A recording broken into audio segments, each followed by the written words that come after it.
There will be monsters in there. Something's been going on. This is all moved. What? All things. Really? What do you mean? I've never known that to happen before.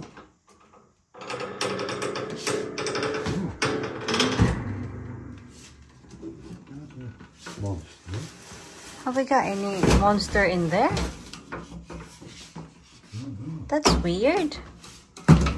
Careful. Kailangan ko yung luggage ko, mga loves. Have we got someone there? Hopefully not.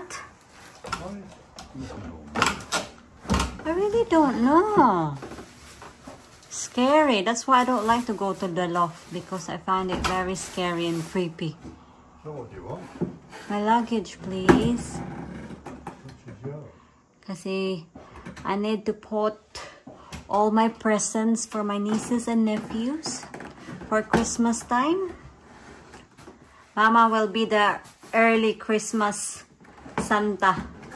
She will be the Santa Claus. You read this person? Yes, please.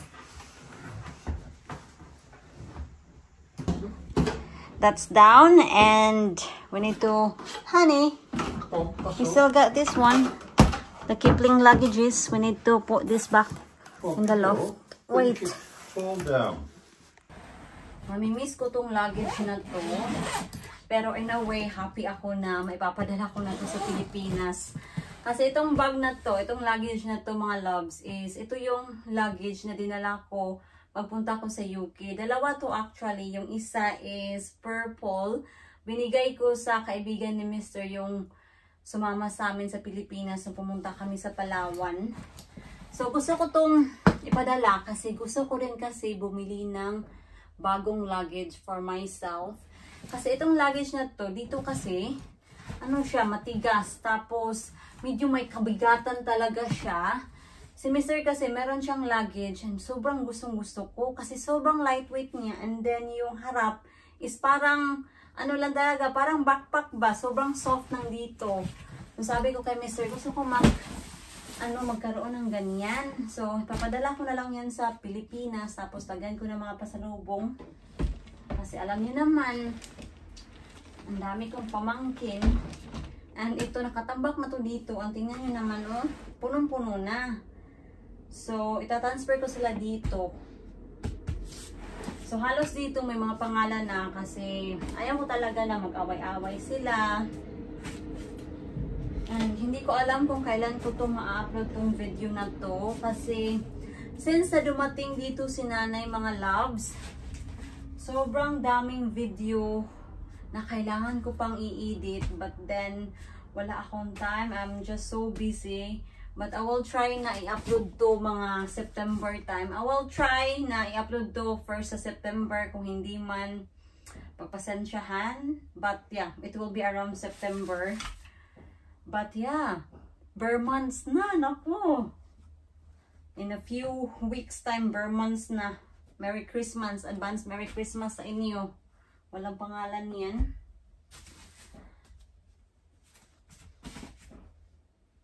And by saying that, mga palangga, gusto ko lang i-inform sa inyo na yung LBC, meron silang Eco Bundle promo. So, kung magsisend ka sa kanila ng 3 boxes, you will have 15% off sa kanila.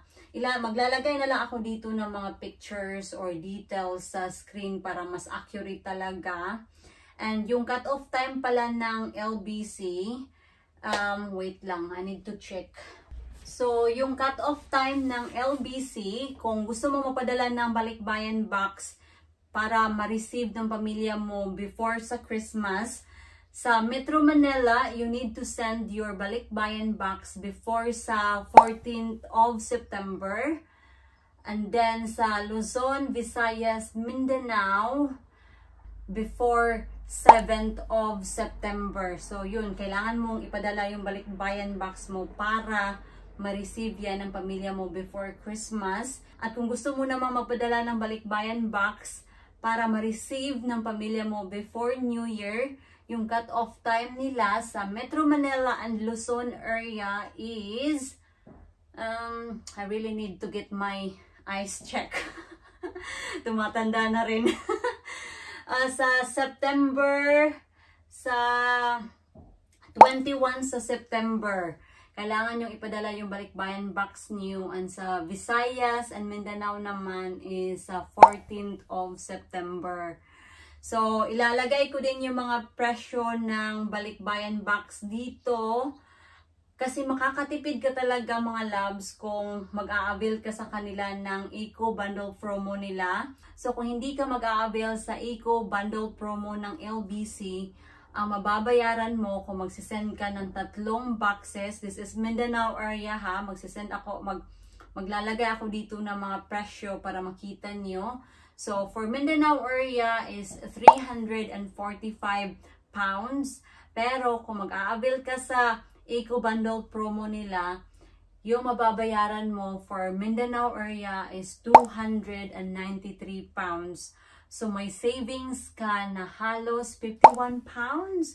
So sobrang laki ng savings na yun. So yan. So I would highly recommend na mag-avail kayo sa Eco Bundle promo ng LBC. Lalo na Christmas time na, and masaya talaga na nakakapagbigay ka ng gifts sa pamilya mo, kahit na malayo ka sa family mo. Kasi ako mga palangga, sobrang nasisayahan talaga ako na nakikita ko yung mga pamilya ko. Mostly talaga sa pamangkin ko na masaya sila. And ito mga ipapadala ko na mga damit, hindi to nila masyadong na-appreciate talaga. Kasi yung mga pamangkin ko at the moment, yung mga age range nila is mas na-i-enjoy nila yung mga chocolate. Alam ko naman yung iba dyan, nasasabihin, oh pera na lang para doon sa mamili. But then iba talaga yung bibigay na saya na yung galing ibang bansa talaga ba. So, yeah, kahit na medyo ano talaga yung ganito na ginagawa ko, at least alam ko na happy sila. And anyway, kung gusto mo lang mag-send ng 1 box or 2 box, maglalagay din ako ng mga presyo dito para malaman niyo. And yeah, yun yung cut-off time ng LBC. So, mapadala na kayo. Gusto ko sana mapadala ng balikbayan box talaga this time. Pero gusto ko kasi na 5 box yung ipadala ko. And at the moment, time is tough. Meron pa parating na yung ireplano na pang digma mga palangga yung dumaan. Kaya ayun. 2. Gusto ko sana mapadala talaga ng ano, ay sana ba ako? Sorry. Gusto ko talaga sana mapadala ng balikbayan box, pero yun na nga yun, sabi ko gusto ko 5 para tag-isa sila ba. Ikaso time is tough at the moment kasi nag-aaral ako, may mga tuition fee pa ako na binabayaran. And let's be realistic, nandito si nanay, of course, going out, gumagala-gala kami, so it cost me money as well. So, ito lang muna yung ipapadala ko. Mapapadala na lang siguro ulit ako ng balikbayan box pag, ano na, makapagtrabaho na tayo ng regular. Sure, manifesting tayo mga loves. Wala namang masama pag mag-manifesting, tapos pinaghirapan mo, kumakayod ka talaga na makamit mo yung mga pangarap mo. Walang problema at walang imposible, di ba? Ano kayang mas ano dito? Mas mabuting gawin. Isa-suction ko ba? I don't know. I really don't know mga loves.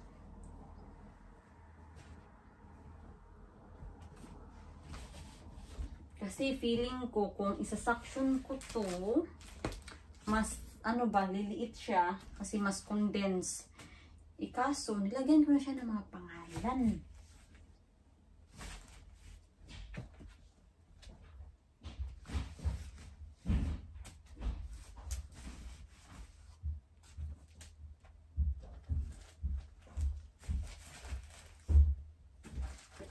Hello, hello.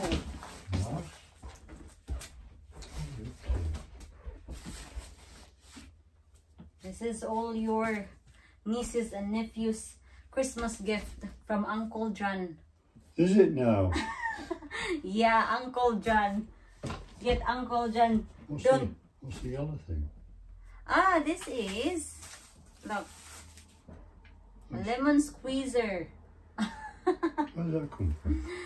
In Amazon, of course, because Mama said, I want to have one like this.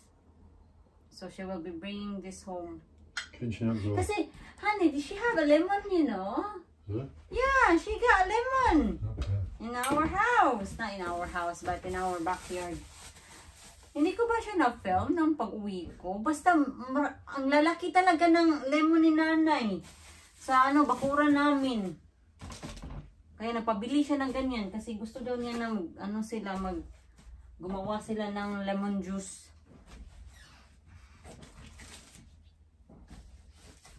Parang mga palangga. Hindi nga ito magkakasya talaga lahat sa isang luggage.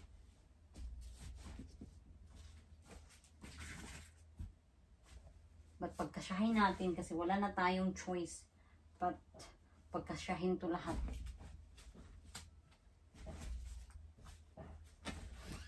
Huwag kayo mag-alala kung mag-i-excess si nanay kasi mag-aada lang ako ng luggage, ng extra luggage sa kanya. Kasi I'm aware na may mga nagko-comment, dandahan lang daw sa pagpamili kasi baka ma-excess si nanay. I am aware naman mga loves. I am very aware.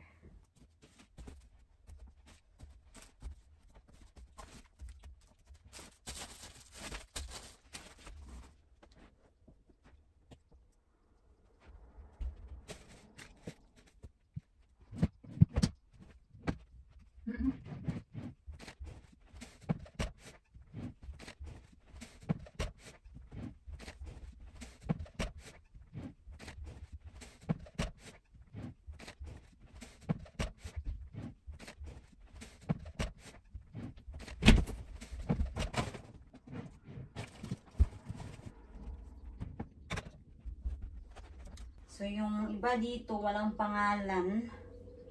So, maglalagay tayo ng pangalan dito.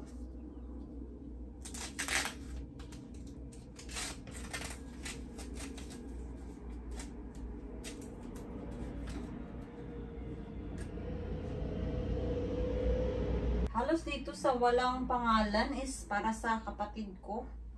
Ng pangalawa. Paubos na yung tape. Kaya, hindi ko na lang sila i-rolyo.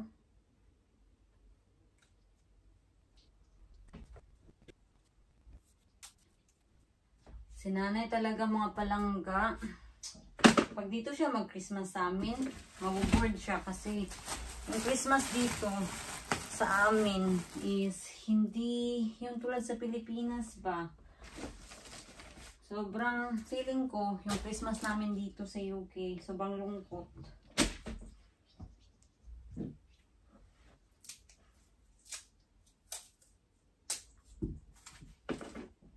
By the way mga palangga, dahil sa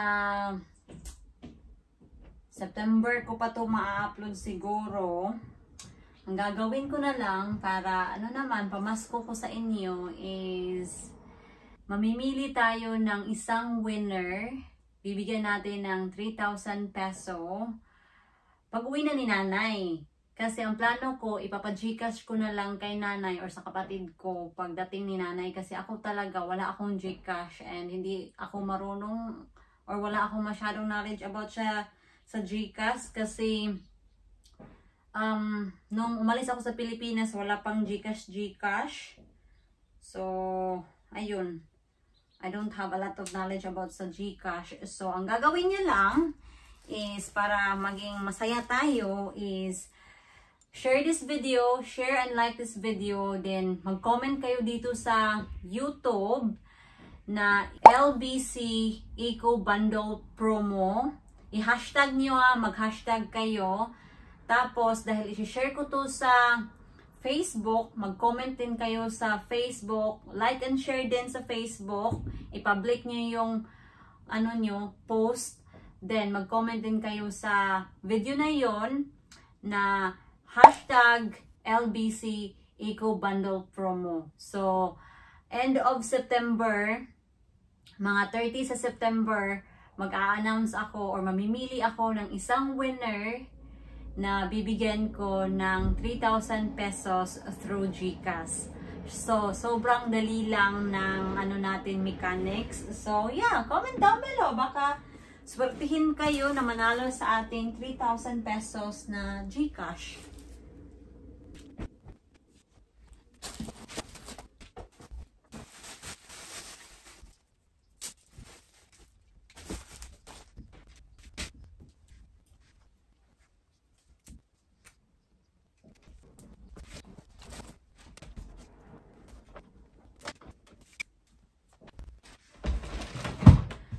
Itong isang luggage, ang gagawin natin dito is dito natin ilalagay yung mga tsokolate. Oh my gosh. This is the fun part.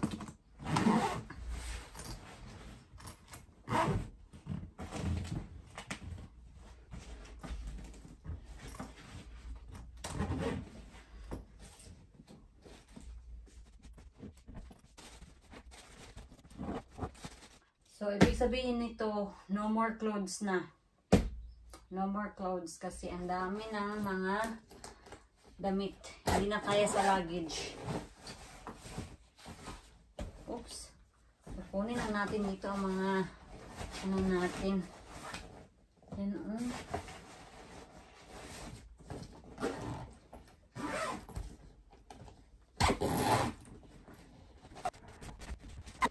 Wow! That's heavy. Very heavy. First chocolate dito is itong Milky Way. Yan.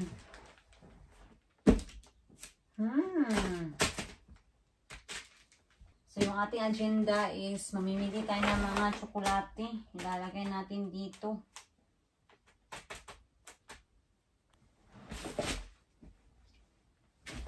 For the meantime, yung mga ano ni nanay, ilalagay ko